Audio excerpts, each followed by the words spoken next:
Hey guys, this is Raf from RPMed. Elephant, lion, tiger, wolf, cat, giraffe, chimpanzee, dog, gorilla, rabbit. How many of these can you remember? Studies have shown that an average person is only capable of remembering between 4 and 7 items at a given time. So what does it matter if I can't remember 10 animals on the go? Well, what if these items were in your exam tomorrow? What if you needed to make sure that you memorize a certain number of facts?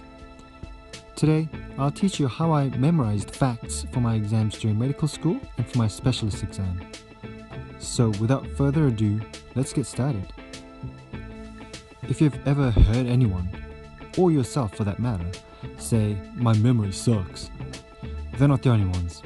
Well, in fact, this has been a problem that has existed for centuries. Ancient Greeks were using memory techniques as early as 500 BC to help them memorize things. What is really great is that these techniques are still in use today. The fact that these techniques have been around this long and still going tells us that these techniques do work, and I can testify that it really works. So, how do you do it? It's actually very quite simple. In fact, you do this subconsciously every single time you think of something. It's all about visualization, creating an image. Now, onto a simple task. Think of an elephant. What appeared in your mind? Was it the word elephant, or was it an image of an elephant? It was the image of an elephant, wasn't it? This is because images are how our brains store and process information. Well, and then what? Then you associate your image to your memory pegs. These memory pegs function like the actual pegs on a clothesline.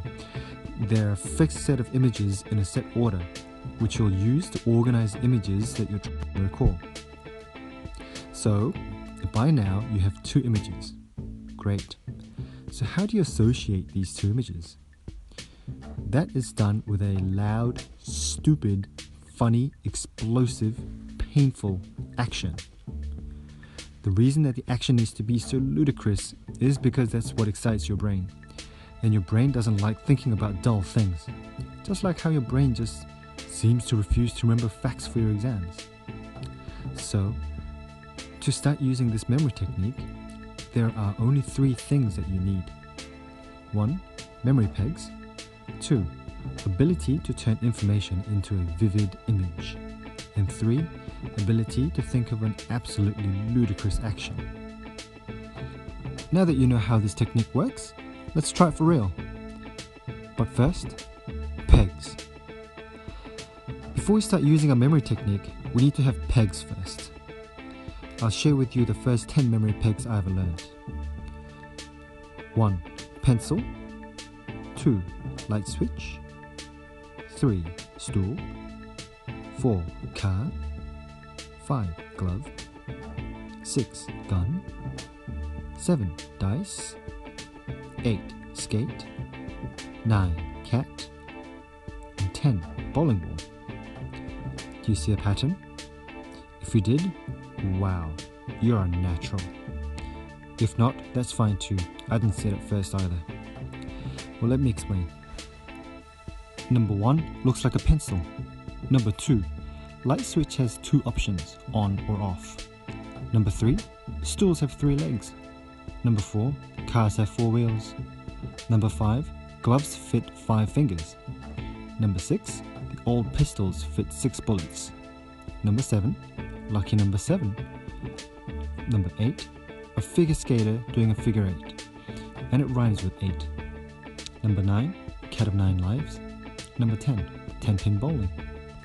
Feel free to pause the video to take a screenshot of the memory pegs if you want to keep it for your reference later. Now, to give you an example of how I use this technique, I'll go through my shopping list from this week.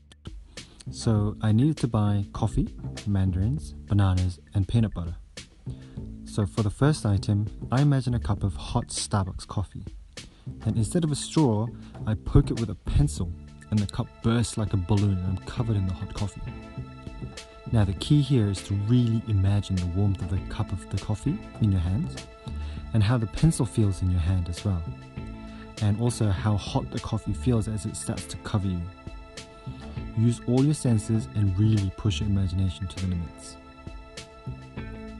The second item was the mandarins. So I imagined flicking on a light switch, and then instead of the light switching on, a giant mandarin that's the size of a pumpkin drops from the ceiling and whacks me in the head.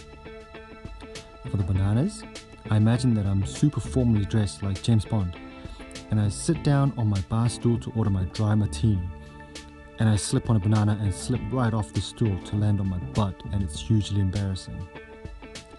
For the peanut butter, I imagine that I'm washing my car with peanut butter for whatever reason, and it smells peanutty, it's slippery and really gooey and disgusting.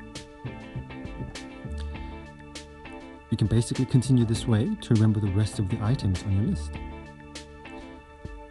Now, how about revising? Now that you've formed these images and the ludicrous actions, you need to revise them so that your memory consolidates. The best timing is unfortunately not very black and white. All we can say is that the consolidation is best when the material is revised just before you forget it.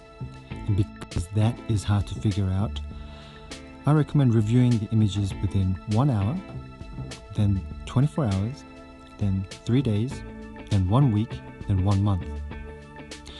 But feel free to adjust these durations to whatever works best for you. Now, I would love to be able to say that that's it, now you have perfect memory, but you don't, and I can't.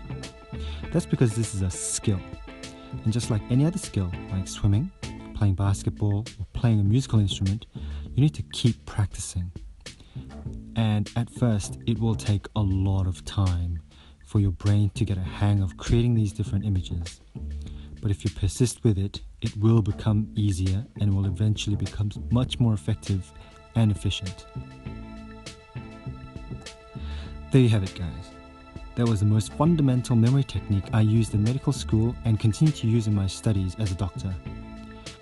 There are many more techniques, extensions, and applications to use this technique for all kinds of information, and I'll go through these in a future video for you. If you found this video helpful, please give a thumbs up. Leave a comment down below if you have any questions or requests for a future video. Subscribe so you don't miss any new uploads from me. It's been Raf from RP Med. Thanks for watching and have a fantastic day.